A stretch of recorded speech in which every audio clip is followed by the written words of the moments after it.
こんにちは、ハリケーンフットボールです。今回の教材は、リヴァプールの遠藤航に関する動画です。リヴァプールは PSG に敗戦してチャンピオンズリーグで敗退した後、ニューカッスルユナイテッドに敗戦しカラバオカップを逃し、2連敗で2つのタイトルを立て続けに逃しました。ザ・レッドメン TV では、最近よく議論になっている通り、今回もまたローテーションやサブメンバーの活用について、スロットの選手起用方法に疑問を投げかけています。疑問を投げかけているというよりも、控えメンバーは、スロットが信用していないメンバーであって、ローテーションを活用しないとイングランドではやれないということをまだ分かっていないのだと、推測しながら理解しているような感じでもありますが、実際にどのように話しているのか、チェックしてみましょう。This is Chris's earlier point about it's not that we need more players. We need more players that the manager trusts. We've got loads of players. We've got a fantastic squad, and it's one of the and it goes back to like a different manager would use these players differently. Wataru Endo, Harvey Elliott, and if we'd signed him, Chiesa would have played more minutes under Jurgen Klopp. I remain absolutely convinced of that. But this is like getting what he can out of what he's got to fit what he wants. But again, I'll just look. I've got FB Ref up here in terms of the minutes played. And they're the three for me. Endo's played 753 minutes. Elliott's played 595, and Chiesa's played 390. And I know Chiesa came in without a pre-season, so that you know he was always going to come in the back end of the season if it was going to come at all. But you know, he's been on a lot of benches between now and then. But just to add to this point. Harvey Elliott, 595 minutes, that's 6.690s cumulatively that he's played for us. He's got 4 goals and 2 assists in that time. Federico Chiesa, in 390 minutes, that's 4.39, has got 2 goals and 1 assist. These are not like, you know, not big enough sample range to say it, but it goes back to my point. They've both come in and actually, so we're saying didn't take their chances. There's not loads you can do with that little amount of football on the pitch. They have taken, for me anyway, they have taken the chances, and I think this was whether this was the game or the week or a symbol of something that the manager needs to get better at, is that he's legged a core group of lads for reasons we can speculate at, but known largely only to him and his team, at the behest of these lads who could well have come in and contributed. I mean, we'll talk about this. I want to talk about this in part 3 about kind of what all this kind of leads to, but it just left me feeling really annoyed because this is not. It reminded me of Aspas. It reminded me of Iago Aspas, except not because these guys come in and scored. You know, when a manager decides he's not playing someone, and then he's got no choice but to use them, and they're not ready to be used. Well, actually, these lads haven't. That's done my head in, because they're clearly good enough because they've come in and done stuff. Sorry, apologies. That's been burning my head out. It's hard to disagree. And the difference makers, you've touched on some of the numbers there. Obviously, the Accrington game, I think they both feature. I think they both start in that one, don't they? And they both have decent games in that. But for me, the reason I raised the Plymouth game as an example as to maybe why it's gone against them is because it felt like that was an opportunity for those two to earn a bit of trust from Slot. We use that word a few times now. Right? You're going to start this game, go and win this game for us. And they weren't the only ones, far from it. Everyone had a really poor performance on that day. Let's have it right, like well below par. But still, they were both so disappointing in that game that we haven't seen them since, really. You know, apart from fleeting minutes. We saw this with Oxlade-Chamberlain as well. There were games when you used to reference him as the 12th, 13th man, and we'd throw him into an FA Cup fixture and say, "Go and show me what you are," and they don't do it, and he got hauled off. Well, this is the thing. These are not the best players in our squad. And that's my point on this. If you put Mo Salah into that game and he disappoints, then that's on Mo Salah, I think. But like, Chiesa's not going to be our best player, and Elliott's not going to be our best player. I mean, he could grow to be that. Seems unlikely, just how the manager using him. But some lads are squad players, and these are squad players. But yeah, you use them. You know, no one's saying these lads are gonna pin down a great shadow side for Liverpool. It's good enough to win the league on its own. The one thing Slot has shown, I think, certainly over the last maybe 6 weeks or something, is an ability to, maybe he's looked at growing that list of players. I mean, Endo was way off. Yeah, true. And now when we need to solidify it, the manager is putting him in earlier and earlier. You know, Harvey Elliott comes in and he has now started to be used more than at the start of the season because he's come in and he's taken his chances. We might yet see that with Federico Chiesa. between now and the end of the season based off the fact that he comes in and he scores in the cup final. We're just, I think we're still in that learning curve for Slot about what he actually wants and who is good enough, because I agree with you about the Plymouth one, Dan, but equally, like, it's much easier to showcase what you've got when you're playing with lads who are really good. And, you know, it's much easier, I think, to drop in a Harvey Elliott as an example for a Southampton game to see what he's going to do in the league in a position. I agree with that. Rather than with a cobbled midfield against Plymouth. It just is. It's always going to be easier for that player to shine in those moments. And why I might agree with you on this, it still shouldn't matter. That's my point on it. It's still... No, I agree with that. Especially by the way, he was, 26, 27, like seasons. But it's also about managing those players. And I know it's mentally not a good place for somebody who's an Italian international to come in, and they might think to themselves, and that might be enough. That might be the manager going, well, if you can't get up for these games, how can I trust you in the big ones that matter? I get all that side of things as well. But, like, it's a fine balancing act, because he's basically ignoring these players. Yeah. Well, and they're like, they must be so tightly wound when they do get 3 minutes at the end of a game or 6 minutes. Like, how do you comes down to how it? quickly the squad transitions to what he wants to do. Exactly. So he's got sorry, Paul. He's got what he wants to do, and these lads haven't given him. And that will be in training as well. It's just, but it goes back to, if you're, and we're speculating on Slot's attitude and mentality, by the way, but if you tell me that was true, if I found out that Arne Slot had gone, go on then lads, Plymouth is your opportunity, I'd be saying that was someone setting those players up to fail, rather than looking to set them up in a way that was going to get them to be ready, to be totally ready for it. Because if you're going, they've got to be good in this game, otherwise I'm not having it. Fuck off, mate. I've seen brilliant players, absolutely. I've seen great players in half decent or better teams for Liverpool getting knocked out of FA Cup games countless times over the years, because that's what happens generally when you put a half and half team of kids and experienced lads out. You tend to fuck up as a result. So yeah, I mean, the one thing I think moving forwards that we should be hopeful for is that, like, it doesn't take Slot long. He learns like AI, doesn't he? Like, that's true. I think when he's made mistakes, he's quickly rectified it. And I think he might have underestimated the intensity of this league over the course of a 38-game league season with the cup competitions that we're going to be involved in. And I think he'll rectify that in the summer. And if he doesn't rectify that in the summer and he doesn't get the backing, then we're probably going to end up in this situation next year, because it just feels almost impossible for 13 players to play 60 games a year at the absolute top level. Like, if we were in a title race right now, like a real banging 97, 98 points, we ain't winning it. We wouldn't win it. Our players are too dead. We are really fortunate that we've built up a fucking massive league. And we say fortunate, and there is obviously a degree of fortune. We've capitalised on City and Arsenal dropping off. There is a case to be made that he's just gone foot to the floor to get us to this situation, to fucking fuck off everyone. And it is a bit of like, you do that when you run your car in the red line till someone's out of sight in out of your rear view mirror, and then you can hopefully ease off but without blowing the engine or whatever. But we're on that fine line. The thing for me is I just wonder, we've been brilliant in managing injuries, so we've had more bodies available more consistently this season than we've had for a number of years. But weirdly, I just wonder whether if we'd had a couple more injuries, we'd probably have played some fresher players. And then, it wouldn't be what he's looking for. But, like, if a side with Endo, Elliott and Chiesa in, is going to have just more freshness than continue to play Gravenberch, Gakpo and Szoboszlai as an example of that. And now no one would choose that, but once you've got that going, that extra energy and extra juice can sort of, counterbalance what you're losing and maybe your overall stylistic quality. But dinner's ready. We've got to come in. Mum's calling. Not sure which it is. It would sound like there is now. Well, there's four. Some might argue. Yeah, but I know that sounds like a stupid point in some regards of, like, you don't want your best players out injured. But there's a bunch of lads there who are more than capable of playing for Liverpool who haven't been given a sniff, because I think he's just gone.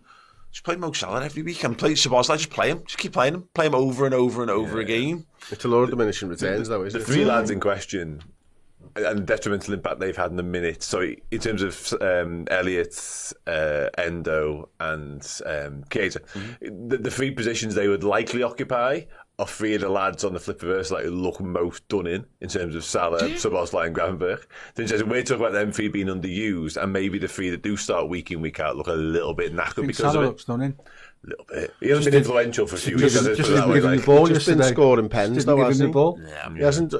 When was the last time he scored an open play goal? I don't know. But he Scored a lot of pens. But Salah, in that extra time, it was done.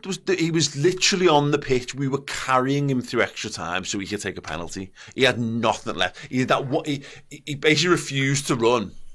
And then there was one where I think he pressed the goalie, and that was it. That was all he had left and beyond. And then he was effectively strolling around the pitch for the rest of extra time, completely fucked. And he looked at the end of that game when we were chasing it.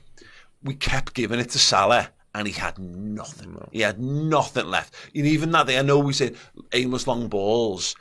We were doing them at the start against PSG, and he was having some really good joy up against their fullbacks. He was getting in. He was being physically strong. From the end of the PSG and from extra time until full time in that Newcastle game, I never felt like Salah had a real foot race in him at any given point. And then again, once again, left. And I know we broke glass to go all the attackers on. So and yet again, you might as well keep Salah on because he might just kick one in the goal at that point. But bring Keita on for him. Just do it. Listen, I know we are sort of alluding to the trust issues, but the fact that Gakpo's featured in both of these games before, or in some cases instead of, is that's the one where you go, well, this must be true here because why on earth is he playing Cody Gakpo? Half-crocked Mate, Gakpo. he looked tired than Salah. Yeah. Keita, to his credit, not just a goal, but that run back into the halfway line and a big slide tackle to win it back and then took it forward. He had and he should have loads of energy in the tank, which is something we severely lack. And it's a bit that I think you mentioned it previously, but Barcelona, Shaqiri's playing that game, Origi's playing that game, and they're playing it because of injuries, ultimately. Whereas it does make you wonder if we'd had the good lads fit, they'd have played, but would they have had enough there to drag us over the line? We'll never know. It's a science fiction. I think you said story. it. Sorry to interrupt me. I think you said it before. We've got a very good squad of players, but equally, I think it's Jurgen's squad of players, and that has not been more evident for me than over the last week. Yeah. Where I don't think he likes the full squad of players. Park that point. We're going to pick up that in a minute or two. But just to wrap up a couple of bits from the game, I don't want to do too much on the actual individual incidents. I thought Huerta, damn bad, hell of a header. It was coming. All we needed to do was get to half time, and him just being this just giant lighthouse at the back post was always a problem for us. But credit to him, it is a good header. 次は解説です。相変わらずリバプールのスカウス英語が難しく、今回も少し自信がないところもありましたので、間違っている部分などあれば、いつものように教えてください。文法的にも間違っていたり、崩れていることも多く、少し推測したり訳していることもありますが、そちらもご了承ください。今回のボキャブラリーはイギリスのスラングもいくつかありますが、日常会話で使えるボキャブラリーも多くありましたので、解説パートもお楽しみください。それでは解説です。Is that he's legged a core group of lads for reasons we can speculate at. スペキュレートは確実な証拠がない状態で何かを推測することを意味します。例えば、ニュースで有名人の行動について憶測する場合や、未来の出来事について予測する際に使われます。金融の分野では、投機するという意味があり、株式や不動産の価格が上がることを見越して投資する場合に用いられます。推測するという意味では、ゲスやアシュームと似ていますが、スペキュレートは、より慎重な分析や不確実な状況での推測を表すのが特徴です。Is that he's legged a core group of lads for reasons we can speculate at. Is that he's legged a core group of lads for reasons we can speculate at the behest of these lads. ビヘストは命令、指示、要請という意味のフォーマルな単語で、特に権力を持つ人や重要な立場の人が何かを強く求める場面で使われます。例えば、大統領の命令でのように使われ、at someone's behest という形で使われることが多いです。日常会話ではあまり登場しませんが、ニュース記事やビジネスの場面ではよく見られます。類義語には、オーダーやコマンド、リクエストなどがありますが、ビヘストはそれらよりもフォーマルな響きを持ちます。At the behest of these lads, at the behest of these lads, and that's done my head in. That down one's head in はイギリス英語のスラングで、ものすごくイライラする。頭がおかしくなりそうという意味で使われます。例えば、騒音がうるさくて耐えられないときや、何かを理解しようとしても難しくてストレスが溜まるときに使われ、人の行動に対して、もう我慢できないという気持ちを表すこともあります。アメリカ英語では、ドライビングミークレイジーやフラストレーティングが近い意味になります。日常会話でよく使われるカジュアルな表現なので、イギリス英語を学ぶなら覚えておくと便利です。And that's done my head in. That's done my head in. That we haven't seen him since, really. You know, apart from fleeting minutes. フリーティングは、束の間の、すぐに過ぎ去るという意味の形容詞で、例えば、束の間の瞬間や、ちらっと見える一瞬というような場合に使います。何かが短い時間だけ存在し、すぐに消えてしまうような状況を表現するときに便利で、例えば、楽しかった思い出がすぐに終わってしまったときや、一瞬だけ感じた感情を表すときに使われます。日常会話だけでなく、文学や詩的な表現にもよく登場する単語です。That we haven't seen him since, really. You know, apart from fleeting minutes. That we haven't seen him since, really. You know, apart from fleeting minutes. And he got hauled off. ホールオフには主に2つの意味があります。1つ目は、誰かを力ずくで連れ去ることを意味し、例えば、警察が彼を刑務所に連行したのような場面で使われます。2つ目の意味は、急に殴る。攻撃するで、ホールオフ&ヒットサムワンの形でよく使われ、いきなり手を出す場面を表現するときに便利な表現です。日常会話ではそこまで頻繁には使われませんが、アクション映画やニュース記事ではよく登場します。And he got hauled off. And he got hauled off. These lads are gonna pin down a great shadow side for Liverpool. ピンダウンは、特定する。はっきりさせる。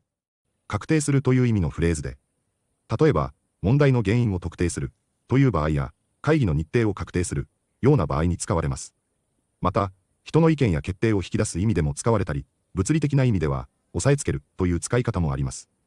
日常会話やビジネス英語でも使われる便利なフレーズです。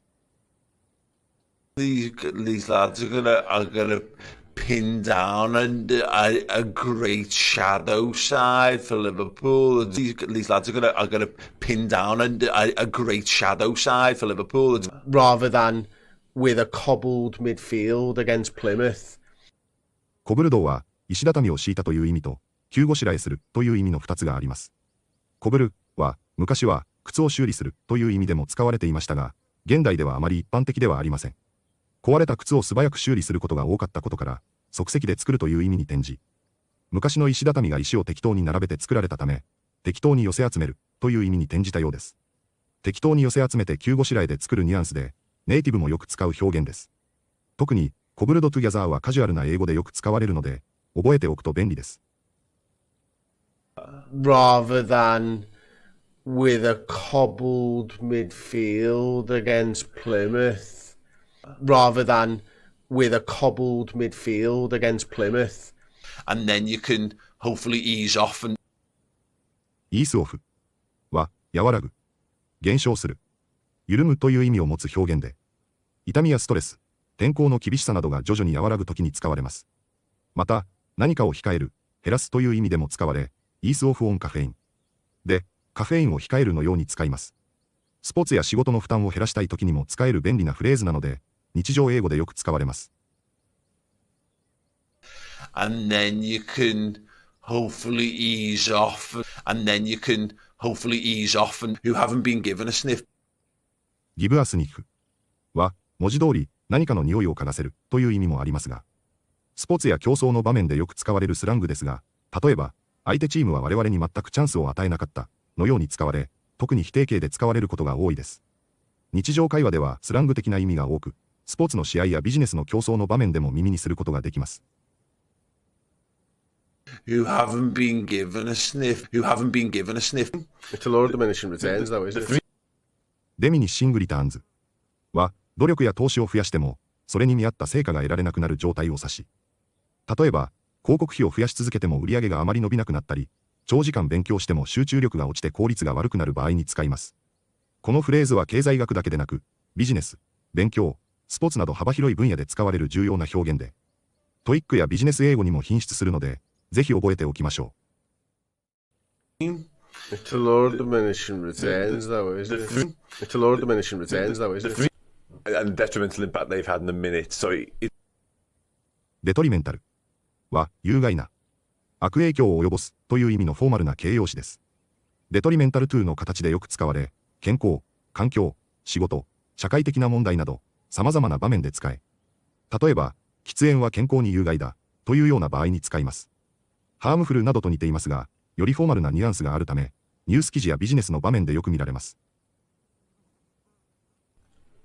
and detrimental impact they've had in the minute. So and detrimental impact they've had in the minute. So we were carrying him through extra time so we could take a penalty. キャリーするはやり遂げる。困難を乗り越えて支える、政策を実行するという意味のフレーズで、例えば、プロジェクトをやり遂げるという場合や、彼の決意が彼を支えたというような場合に使われます。